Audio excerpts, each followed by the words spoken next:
An effort now to change the way we treat prisoners eligible for parole. The ACLU headed to Annapolis today, arguing the process is too political and it's leaving innocent people behind bars. Well, here's how it works right now. The parole board hears a case. If they recommend to let a prisoner out, the recommendation is then sent to the governor, and it's the governor who then gets to ultimately decide whether that prisoner goes free or not. You ask Walter Lomax. He spent almost 40 years in prison for a murder that he didn't commit.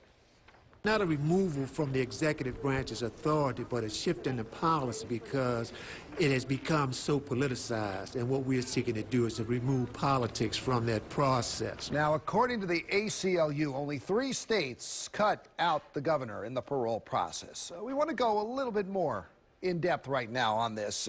Right now with the Walter Lomax case. Lomax was convicted in the 1968 murder of a grocery store manager. He maintained his innocence, filing appeal after appeal.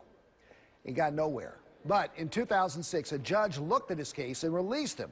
Well, she stopped short of calling him innocent, but decided his defense never made a strong argument.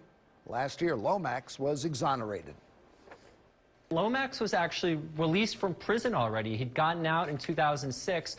So the fact that Baltimore decided to take up the case anyway is really striking. Typically, we see cases around the country where there's exonerations of people who are still in prison. So the fact that Lomax was out is a really big deal. Well, more people were exonerated of crimes last year than any other year in our history.